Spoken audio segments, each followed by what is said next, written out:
एक गांव का आदमी मोहित, जिसका नाम था, हर साल एक नई लड़की से शादी करता और फिर उसे अगली सुबह तलाक दे देता, बहुत सारे पैसे देकर उसे घर वापस भेज देता। उसके लड़की शादी करती और लड़कियां खुशी खुशी शादी करके अगले ही दिन तलाक देकर अपने घर वापस चली आती।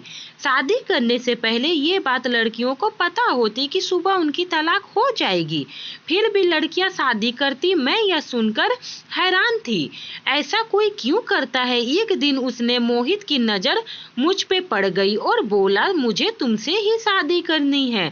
मेरे घर वाले भी पैसे के लिए परेशान थे। वैसे तो मेरी शादी उससे कर दी गई, लेकिन पहली ही रात मुझे अस्पताल ले गया और बोला, मैंने अब तक जो लड़की को ढूंढ रहा था वो लड़की तुम ही हो, जो मेरी किस्मत को बदल सकती हो।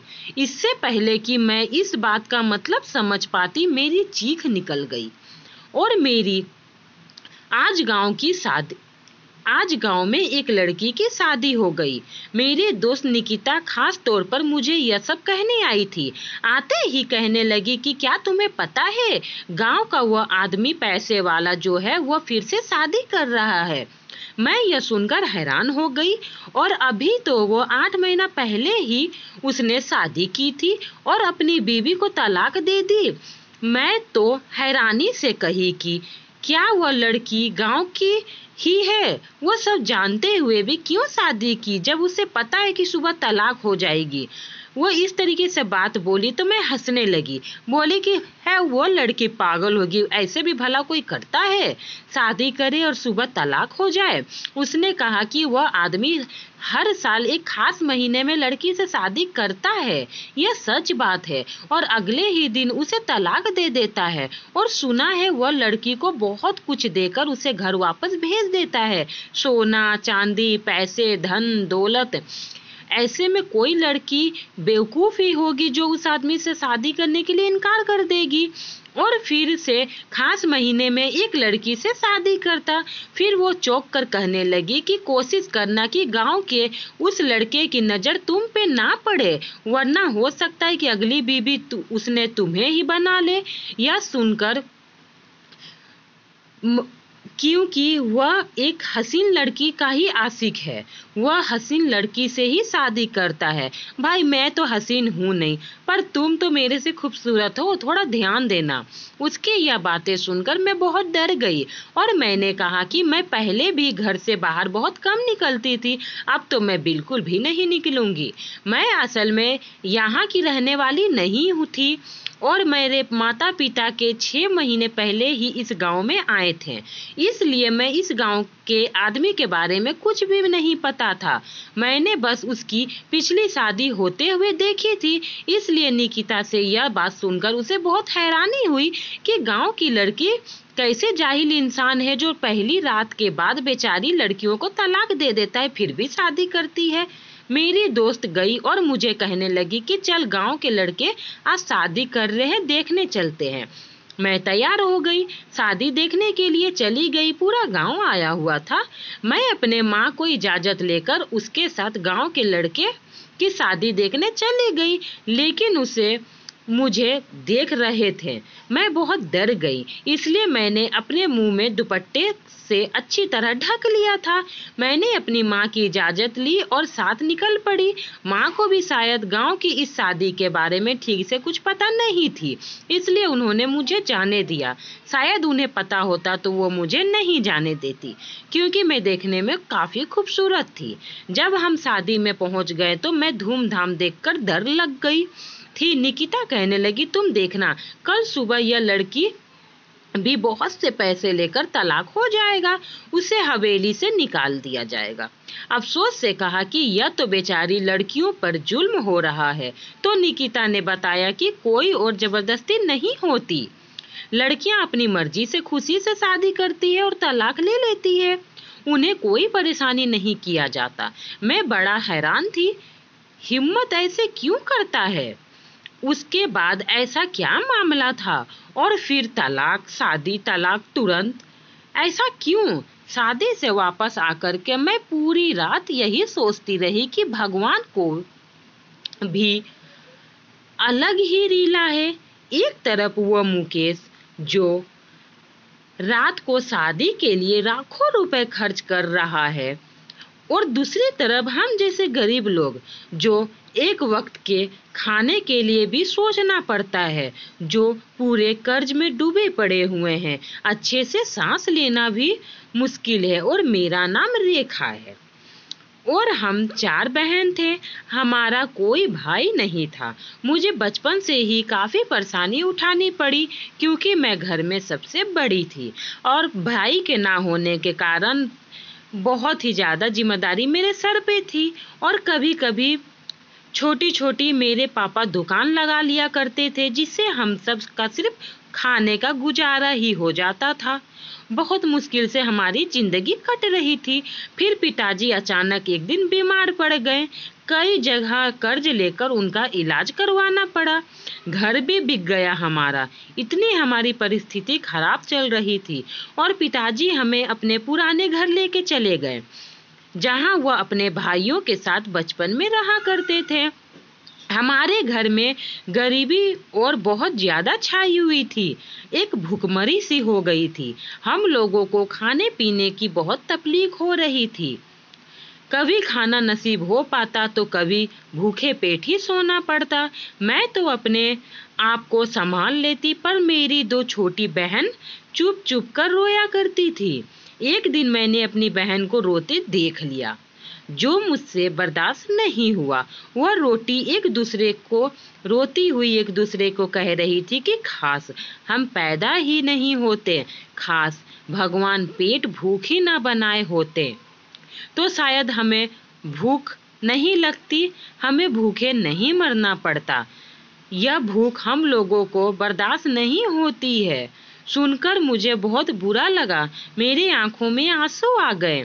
हम लोगों का बचपन बहुत ही बुरा से बीत रहा था। मेरी बहन भी मजबूरी की जिंदगी गुजार रही थी क्योंकि मैं सबसे बड़ी थी। किसी के सामने अपनी दिल की बोझ भी हल्का नहीं कर पा रही थी, बस सबके सामने मजबूत होने का दिखलावा करना पड़ रहा था। उसी दिन मेरी बहनों को रोते देख मेरा दिल बहुत दुखा। मैं घूमने के नाम पे इसी तरह बाहर गई। माँ से पूछा तो माँ ने मुझे बाहर जाने की इजाज़त दे दी। जैसे वो मैं बाहर घूमने के लिए गई, खेतों की तरफ चली गई क्योंकि वहाँ बहुत सुकून मिलता है, अकेलापन महसूस होता है और मुझे बहुत आराम मिलता था। तभी हमारे गांव की वह मोहित आ गया। उसकी नज़र मुझ पे पड़ ही गई तो मेरी तो डर से रोंगटे खड़े हो गए। मुझे मेरी दोस्त की बातें याद आ गई। उसको देखकर जल्दी से ही मैं घर चली आई भागे भागे। मेरा दिल डर की वजह से धक धक कर रहा था।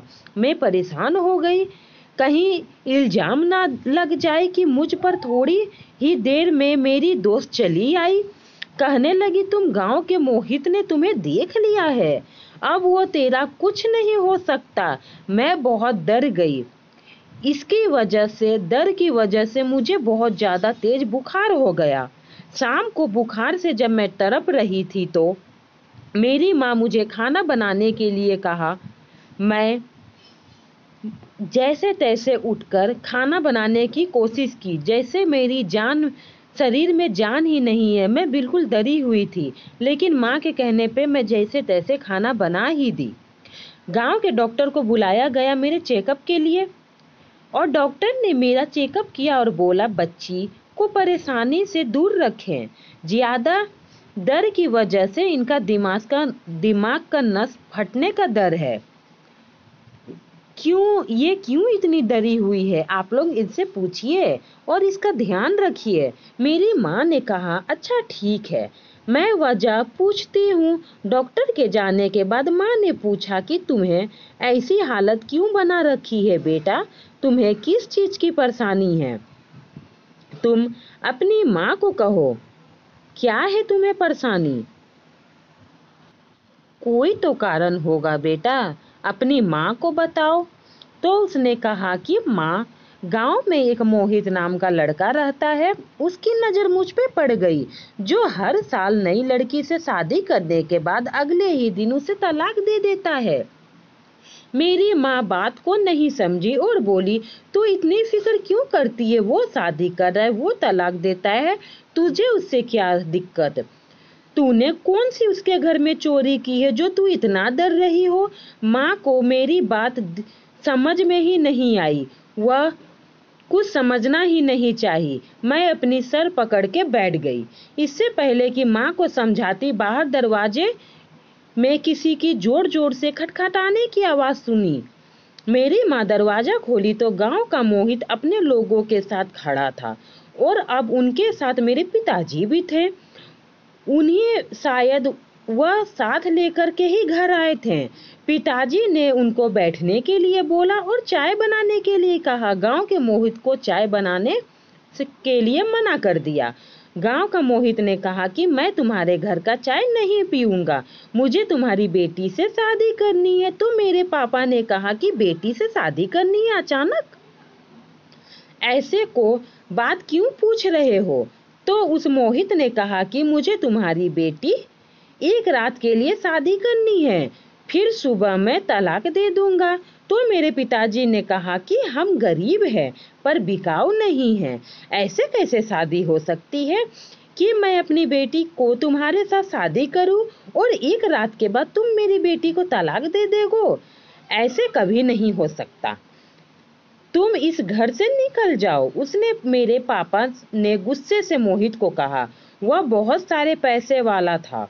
उसने मेरे पिताजी को पैसे की लालच दे दी मेरे ही सामने और बोले कि पहले तो पापा सोचे कि पैसे कम ही होंगे, क्या होंगे, कुछ खाने पीने लायक ही देगा, इसलिए पापा ने मना कर दिया।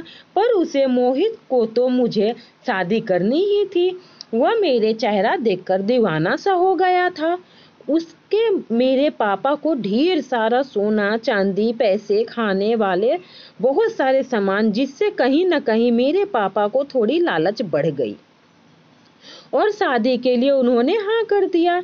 मेरे लाख कोशिश करने के बाद भी, मेरे माँ ने लाख कोशिश करने के बाद भी मेरे पापा नहीं माने और बोले कि तुमने 3 बेटी हो, हम अकेले काम करके तुम लोगों की शादी नहीं कर पाएंगे।